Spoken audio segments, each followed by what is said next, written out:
Something is shifting around you, and before you name it, you can already feel it. The atmosphere has changed, the room looks the same but carries a different weight. The conversations still happen, but something inside them has become colder, thinner, more careful. This is how betrayal often begins for a chosen one, not with a trumpet, not with an obvious enemy kicking down the gate, but with the quiet disturbance in the camp, a subtle fracture in the places that once felt safe. Because not every enemy comes from outside, some sit closer, some smile often, some listen carefully. Some learn your rhythms, your burdens, your hopes, your wounds and your prayers, not because they want to protect them, but because they want to map them. And that is why this message matters now. The camp is not just a physical place. It is your inner circle, your trusted spaces, your relationships, your support system, your spiritual environment, the circle where your guard naturally lowers because love, history and familiarity told you it was safe. But God is exposing something before your next breakthrough, because heaven does not allow elevation without revelation. If you've been sensing unusual tension, strange resistance, emotional exhaustion, or a confusion that seems to come from nowhere, this may not be random at all. This may be the mercy of God showing you what your heart was too loyal to suspect. Stay with this message until the end and let every sign settle deeply into your spirit, because what is being revealed now is not meant to make you fearful, but wiser. And if this word finds you at the right moment, subscribe, like and leave a comment saying, God is exposing the camp, because sometimes your agreement is the first act of discernment that breaks the hidden spell.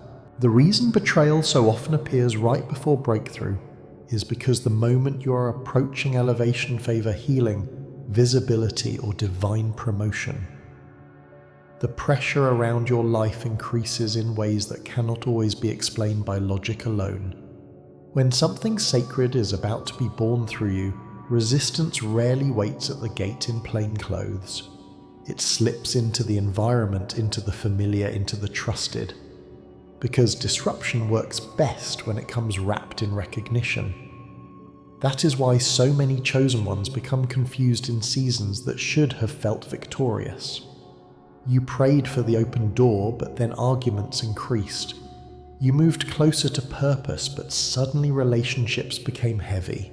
You grew in clarity, but the people around you became strangely unsettled. This is because when your life is shifting upward, anything assigned to delay you will often try to drain you from within before it attacks you from without. And that internal disruption is often more exhausting than open warfare, because open warfare at least gives you a target while hidden betrayal gives you questions. It makes you wonder if you are overthinking, being too sensitive, imagining patterns that are not there. Yet the spirit knows before the mind catches up. The chosen one often feels the storm in the atmosphere before the first drop hits the ground. This is not random conflict. This is a pattern that has repeated across lives marked for purpose. Just before Joseph stepped into the path that would lead to rulership, betrayal came through his own brothers. Just before David entered the fullness of his calling, envy and pursuit followed him from those who once recognized his gift. Just before Jesus fulfilled the heaviest assignment of all, betrayal sat at the table. That pattern is not in scripture to frighten you. It is there to train your discernment spirit. It shows you that betrayal does not always mean you missed God. Sometimes it means you are closer to destiny than ever before. Sometimes the very presence of hidden opposition is evidence that something too important to ignore is forming in your life. The enemy does not spend this much energy disrupting what carries no threat, and that is why you must stop reading every painful separation as failure. Some conflicts are not proof that your life is falling apart. Some are proof that your next level requires exposure before entry. The camp must be purified before the promise can be fully received. What feels like heartbreak may be holy filtration. What feels like loss may actually be divine editing. What feels like confusion may be the uncovering of everything that cannot cross into your next season. And once you understand that betrayal often appears before breakthrough, You stop collapsing every time disloyalty is revealed. You still feel it because chosen ones are not made of stone, but you no longer let it define you. You begin to see that the pressure in the camp is not always a sign to retreat. Sometimes it is a sign to become watchful, to strengthen your boundaries, to listen more carefully, to speak more selectively, and to understand that your promotion has already stirred the spirit realm into motion. And from there, the deeper warning begins to unfold, because the traitor is almost never the person you would have chosen from a distance. The traitor rarely looks obvious. They rarely announce themselves with open hostility. In fact, one of the most unsettling truths a chosen one must learn is that danger often arrives in a familiar face. It comes through someone trusted, someone close, someone helpful, someone emotionally connected enough to bypass your suspicion. This is why betrayal cuts so deeply. If the enemy wore a label, there would be no wound, only avoidance. But false loyalty survives by imitating safety. It borrows the language of care. It studies the tone of support. It learns the timing of passion. It knows when to encourage, when to agree, when to appear present, when to mirror your values, even when the heart beneath it is not aligned with your well-being. The greatest danger is not always the stranger who dislikes you. It is the person who knows your habits, your wounds, your private battles, the prayers you prayed in weakness, the moments you nearly gave up, the dreams you have not yet spoken publicly, the timing of your shifts, the doors you are hoping will open, and the fears you still wrestle in silence. That kind of closeness gives a traitor something powerful: access. And access can do more damage than distance ever could. Because when someone has seen your patterns, they know where to apply pressure. When they've heard your heart, they know which words can shake your peace. When they've watched your growth, they know which insecurities are fading and which ones still respond when touched. False loyalty does not need to be loud to be dangerous. It only needs to remain close long enough to influence the atmosphere. This is why some chosen ones remain trapped in cycles of confusion, because they keep expecting betrayal to sound harsh, look angry, or behave like a declared enemy, while the real threat comes clothed in concern. Sometimes the traitor asks questions not to understand you but to measure you. Sometimes they offer help not to lift you but to stay near your movement. Sometimes they speak spiritual language not because they honor God, but because they know holy words lower your guard. They know that if they sound wise, caring, wounded, supportive, or deeply invested, you're more likely to keep the gates open. And yet discernment keeps whispering beneath the performance. Something feels off. Something does not rest right. Something about the support feels selective, the excitement feels forced, the concern feels too curious, the kindness feels like a costume worn at strategic moments. This is where many chosen ones make the mistake of overriding spiritual intelligence with emotional loyalty. You tell yourself they mean well because of history. You excuse patterns because of shared pain. You ignore imbalance because you do not want to seem suspicious. But wisdom does not betray love. Wisdom protects what love is trying to preserve. And God will often begin showing you that the person you thought was assigned to help hold your camp together may actually be one of the fractures weakening it from within. That revelation is painful because it forces you to separate memory from truth, closeness from trust, words from alignment. But it is also freeing because once the mask begins to slip, you stop judging relationships by familiarity alone. You begin to ask harder questions. Does this person bring peace or hidden pressure? Do they protect my spirit or study it? Do they rejoice when I rise or only when I remain accessible and small? Do they truly carry loyalty or only proximity? And this is where the first visible sign begins to sharpen. Because one of the most common behaviors of a hidden traitor is that they gather information while giving very little of themselves in return. At first, it can look harmless, even flattering. They seem interested. They ask thoughtful questions. They want to know what you are working on, what you are feeling, what happened in that meeting, what you really think about that opportunity, what God has been showing you lately, what your next move might be, who you trust, what hurt you, what confused you, what you plan to do next.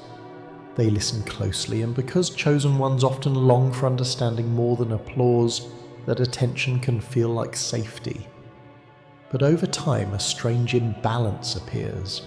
You realize they know a great deal about you, yet you know almost nothing about them at the same depth. They ask, but rarely reveal. They observe, but rarely become transparent. They collect, but do not truly share. And this is the sign many people miss because the relationship looks active on the surface while remaining one-sided at its core. A traitor often studies before they strike because information is influence. The more they know about your plans, the easier it becomes to speak against them, interrupt them, copy them, delay them, discourage them, or quietly position themselves around them. The more they know about your wounds, the easier it becomes to trigger them at the right moment. The more they know about your uncertainty, the easier it becomes to push you off center when it matters most. They gather details the way scouts map territory. Not every curious person is dangerous, but when curiosity is constantly flowing in one direction, wisdom should wake up, especially when your openness is not being met with genuine mutuality. Healthy connection has rhythm, it has reciprocity, it has honest exchange. It does not leave one person exposed and the other one hidden behind a wall of questions. And what makes this sign even more dangerous is that the traitor does not usually use the information in obvious ways right away. They store it, they wait, they connect dots, they learn your seasons. Then later, when confusion suddenly rises around your decisions, when private struggles somehow seem to leak into public tension, when discouragement hits exactly where you are most vulnerable, when someone knows how to weaken your confidence with surgical accuracy, you begin to realize that your openness may have been feeding someone's strategy. This is why discernment must mature beyond sentiment. You're not called to become cold, but you are called to become governed. Not everyone deserves detailed access to your process just because they ask with warmth. Not everyone who listens is safe to brief. Not everyone standing near your fire is meant to know where you hide the oil. Some people do not need your full map because they have not proven the heart to carry it well. And one of the earliest warnings in any relationship is sustained imbalance when someone pulls insight from you again and again while offering no real vulnerability, no shared burden, no meaningful openness, no visible cost of trust on their side. That imbalance is not a small thing. It is often the first crack in the wall, because betrayal begins long before exposure. It begins in patterns in energy, in the slow realization that access has been uneven and that your spirit has been telling you the truth in whispers while your emotions tried to keep the peace.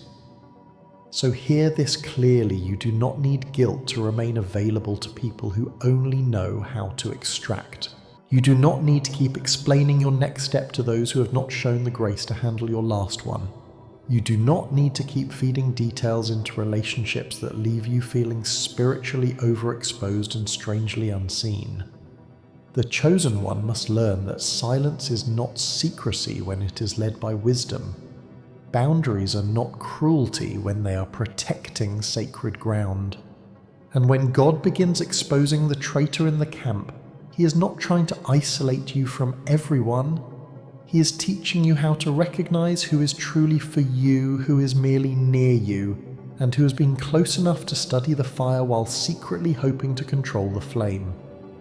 And as this pattern becomes clearer, another sign begins to reveal itself with unsettling precision, because the traitor's energy often shifts the moment you begin to rise.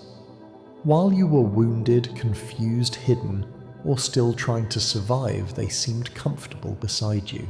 While your light was dimmed by pressure and your progress was still invisible, they could remain close without feeling threatened.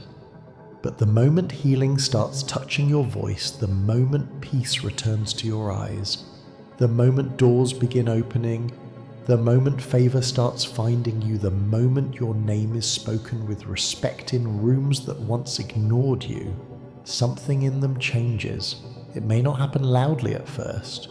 In fact, one of the hardest truths a chosen one must face is that jealousy rarely introduces itself honestly. It hides behind a slower reply, a colder tone, a smile that no longer reaches the eyes, a congratulation that sounds correct but feels empty, a subtle withdrawal when your life begins to bloom. They may still say the right words, but the warmth has changed. They may still stand there, but the spirit behind their presence no longer feels aligned. This is because some people love access to the chosen one, but not the chosen one's elevation.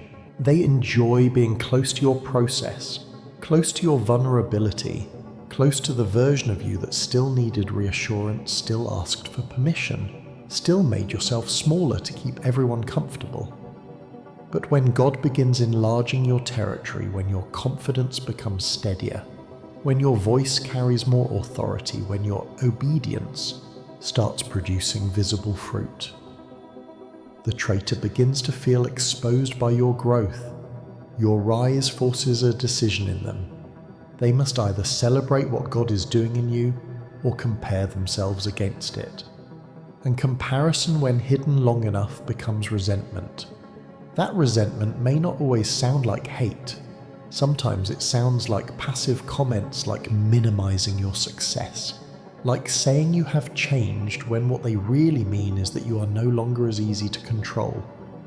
Sometimes it looks like distance appearing at the very moment your life is being restored. Sometimes it sounds like faint praise with a sharp edge tucked underneath it, as though they want to acknowledge your progress while quietly reducing its significance.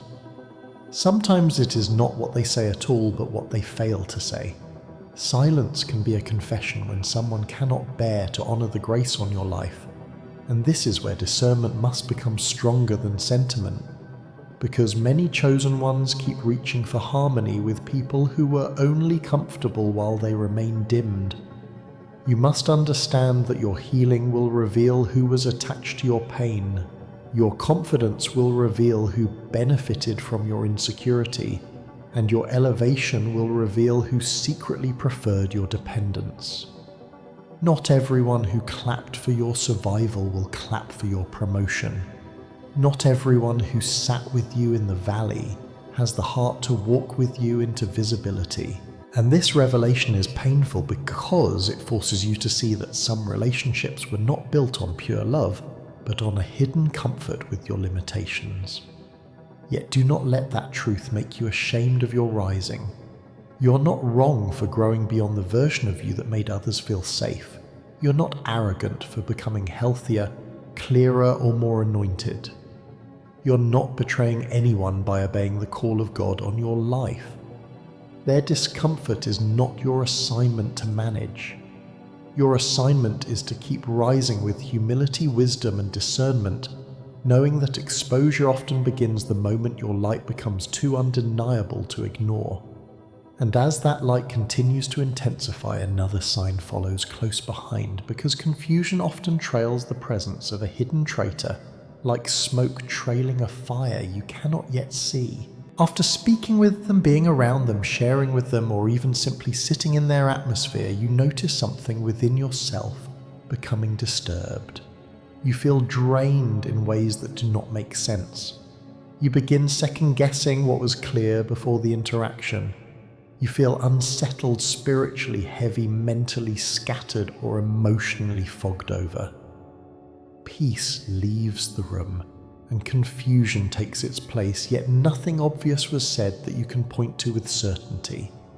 This is why the sign is so dangerous, because it attacks without always leaving fingerprints the mind can immediately trace. But the spirit recognizes disorder before logic can build a case. The traitor often carries an atmosphere of internal division, and wherever they linger too long, that division begins to seep outward. Conversations with them may leave behind subtle mistrust. Decisions that once felt simple suddenly become overcomplicated. Relationships you felt secure in start feeling oddly shaky. You begin rehearsing things in your mind, questioning yourself, reliving phrases, wondering whether you are imagining the shift or sensing something real. This is not because you are weak, it is because disorder has entered the field. A hidden traitor often does not attack your life through open confrontation first. They attack your clarity, because if clarity is clouded, your strength becomes harder to access. If peace is disturbed, your judgment becomes easier to manipulate. If confusion is sustained, you become more likely to delay, over-explain, misread, or retreat. This is why discernment often starts as a feeling before it becomes a conclusion. Something feels off. Something in your spirit tightens. Something in your inner world becomes restless after contact with them. And many chosen ones ignore this early warning because they have been trained to trust proof more than perception. But spiritual maturity teaches you that while feelings alone should not rule you, the consistent witness of your spirit should never be dismissed. You are not meant to become paranoid, but you are meant to pay attention. There is a difference between irrational suspicion and repeated inner disturbance. There is a difference between ordinary relational tension and an atmosphere that consistently leaves you depleted, distracted, and divided. The traitor's presence often produces emotional fog because they are not aligned with peace. They may carry hidden envy, concealed competition, unspoken offense, or strategic curiosity, and all of that creates an undercurrent your spirit can detect even when your mind still wants to be polite. That is why you must stop requiring dramatic proof before honoring spiritual discomfort. The spirit is often the first witness heaven gives you. Before facts line up, before masks fall, before words expose motive, your inner discernment begins sending signals. Listen to them, honor them, pray over them. Because the chosen one who keeps ignoring the check in their spirit will remain vulnerable to the very confusion God was trying to help them avoid. And from that confusion comes another layer of danger, because once clarity weakens, the traitor often begins planting doubt while still appearing innocent. This is one of the most subtle and effective tactics of hidden betrayal. They rarely start with direct opposition. They start with suggestions. They ask questions that sound harmless but slowly corrode certainty. They make comments that seem casual but leave splinters in your peace. They frame concern in ways that quietly challenge what God made clear. They may say they are just being honest, just trying to help, just looking out for you. Yet, after hearing them, your confidence feels thinner than before. This is how manipulation often enters, not through obvious assault, but through repeated suggestion. A traitor knows that if they can make you doubt what was once clear, they do not need to stop you by force. You will slow yourself down. You will question doors God opened. You will become hesitant about relationships that were pure. You will reinterpret your own calling through their insecurity. They may question God's timing with a concerned tone. They may criticize your decisions under the banner of wisdom. They may twist motives and subtly imply that your obedience is pride, that your separation is selfishness, that your peace is avoidance, that your confidence is arrogance, that your boundaries are rejection. They may sound calm, even gentle, but the effect is destabilizing. And because the words themselves are often mild, many chosen ones feel guilty for being affected by them. But do not judge the weight of a tactic only by the volume of its delivery. Poison does not need a loud voice to alter the bloodstream. Manipulation often works precisely because it avoids obvious aggression. It wants plausible innocence. It wants you to question yourself rather than question the source. That is why after they speak, they can act surprised by your concern. They can pretend they meant nothing by it. They can position themselves as misunderstood, while your spirit is left carrying the residue of what was transferred. This is spiritual warfare in relational clothing, and it requires maturity to recognize it. Not every question is dangerous, but questions that consistently weaken your peace, while pretending to serve your growth, should be examined carefully.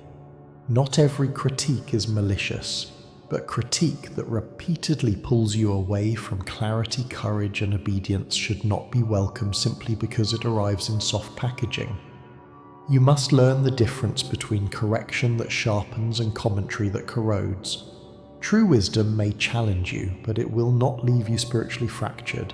True love may confront you, but it will not secretly feed your confusion.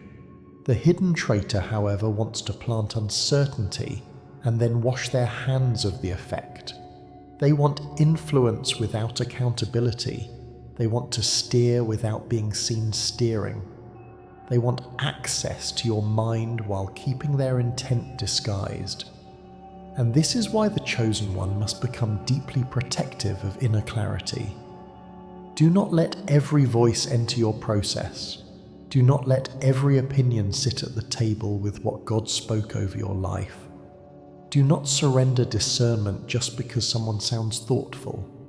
The enemy often prefers a whisper to a shove because whispers are easier to deny, while the damage is still taking place. And if you watch long enough, another pattern will become impossible to miss because the traitor is often absent in battle and strangely present when the benefits arrive. During your hidden wars, your sleepless nights, your grief, your silence, your pressure, your spiritual exhaustion, your seasons of being misunderstood, they are nowhere to be found in any meaningful way. They may offer tokens, appearances, small words, but they do not truly stand with you under the weight. They are not there when intercession is needed, when comfort costs something, when loyalty requires inconvenience, when standing near you brings no social reward and no visible advantage. But let blessing appear, let doors open, let favor increase, let your name gain access, let opportunities begin circling your life, and suddenly they re-emerge with renewed interest. They want proximity again. They want to reconnect, participate, be seen beside what God is doing in you. This is because false loyalty is rarely built for warfare. It is built for access.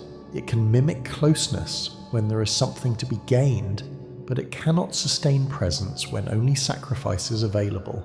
And this is one of the clearest tests of the camp. Loyalty is proved in hidden battles, not public celebrations. Anyone can show up at the banquet. Anyone can smile in the breakthrough. Anyone can say they always believed in you once the evidence is visible. But who was there when the burden was invisible, when your name carried no advantage, when encouraging you offered no return, when the room was dark and there was nothing to harvest but your pain? True allies are forged in hidden places. They remain when it is costly.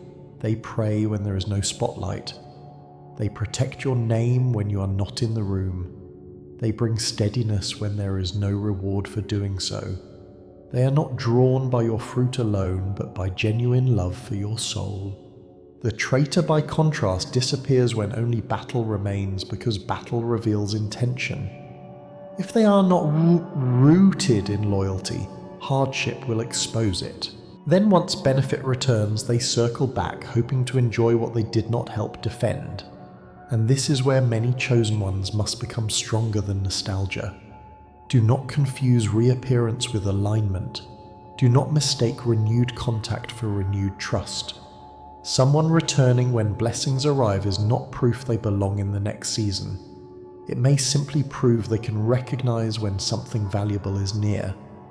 You're allowed to remember patterns. You're allowed to let history inform boundaries. You're allowed to discern who only loves the harvest but had no patience for the planting, watering, weeping, and warfare that produced it. The chosen one must stop handing access to those who only appear when the table is already set. There is wisdom in remembering who vanished in the night and who stood beside you until morning. And once that truth is seen, an even deeper danger sometimes comes into view, because the traitor may not merely want access to your rise. They may secretly be competing with it. This hidden competition is one of the most corrosive forces inside any camp because it transforms connection into measurement. Instead of protecting what God is building in you, they begin comparing it against themselves. Instead of rejoicing in your calling, they feel challenged by it. Instead of helping guard your purpose, they quietly resent the weight, favor, or distinction attached to your life. And because they do not always admit this rivalry, it operates beneath the surface, poisoning trust while pretending to preserve it. They listen, but they are measuring. They observe, but they are comparing. They support outwardly, but inwardly they are asking why you and not them. Why now? Why this door? Why this grace? Why this recognition? Hidden rivalry is dangerous because it smiles while it competes. It stays near enough to learn, but not near enough to truly honor. It may imitate your tone, mirror your ideas, test its strength against your growth, or subtly try to outshine, replace, or undermine you. It does not always want to destroy you openly. Sometimes it wants to reduce you just enough to make itself feel taller. And because the rivalry is hidden, the chosen one can remain in confusion for far too long, still trying to treat the relationship like a safe place, while the other person is quietly turning it into a scoreboard. This is why jealousy in the camp is so destructive. It corrupts trust from within. Open enemies can be guarded against. Secret competitors are more dangerous because they still have relational access while carrying comparative resentment. But hear this clearly, you are not responsible for shrinking so others can avoid confronting their own insecurity. You're not called to dim your obedience so someone else can feel more comfortable in their disobedience. You're not meant to carry guilt for the grace on your life. If God has marked you anointed, you refined you and opened doors for you, that is not an insult to anyone else. It is an assignment. And those truly sent by God will recognize that your calling does not threaten theirs. Only those ruled by ego turn another person's obedience into a personal offense. That is why hidden competition must be recognized quickly. It is not a small personality issue. It is a serious breach in spiritual alignment. Because once someone begins competing with your calling, they can no longer be trusted to guard it well. And when God allows you to see all of these signs, the next question becomes sacred. What are you supposed to do with the revelation? The answer is not panic. The answer is not emotional exposure, impulsive confrontation, public retaliation, or desperate attempts to make everyone see what you now suspect. God does not reveal traitors merely to stir your emotions. He reveals them to mature your judgment and protect your next season. So what he asks of the chosen one first is silence with wisdom. Watch more, speak less, observe patterns without rushing to declare conclusions before the timing is ripe. Not every truth must be shouted the moment it is seen. Some truths must be carried in prayer until God shows you how to move. This season requires discernment, not drama. It requires boundaries, not outbursts. It requires spiritual steadiness, not reaction. Because when betrayal is first revealed, the unhealed part of the heart may want immediate closure, immediate justice, immediate exposure. But wisdom understands that reacting too quickly can scatter evidence, deepen confusion, or create unnecessary entanglement. Silence is powerful when it is not fear but discipline. Observation is powerful when it is not suspicion but discernment. Boundaries are powerful when they're not revenge but stewardship. God may lead you to reduce access before offering explanation. He may lead you to stop sharing details, to step back from certain conversations, to let distance speak where words would only invite denial and manipulation. He may lead you to pray more than you speak, to document patterns in your heart, to seek counsel from those who are spiritually mature, rather than from those who only amplify emotion. This is how the chosen one grows. Not by becoming hard, but by becoming governed. Not by losing love, but by learning that love without discernment will keep bleeding in places God is trying to seal. And understand this too, sometimes God reveals the traitor not only so you can remove the wrong person, but so you can build the right inner posture. He is teaching you how to recognize what peace feels like, how to honor your spirit when it sends warning, how to value reciprocity, how to guard sacred information, how to stop confusing familiarity with covenant, and how to move into greater levels of purpose without dragging old naivety with you. This is not just about them, it is also about the stronger version of you that must emerge from this season. And once the revelation has done its work, separation often becomes the next act of mercy. Separation is not cruelty when God is the one creating distance. Separation is protection. It is the closing of gates that were once too open. It is the mercy of God refusing to let hidden sabotage travel with you into a season that requires purity, precision, and peace. Cannot go where you are going, not because you hate them, not because you think you're above them, but because their assignment in your life was never to build with you. It was to monitor, delay, drain, distract, or sabotage from within.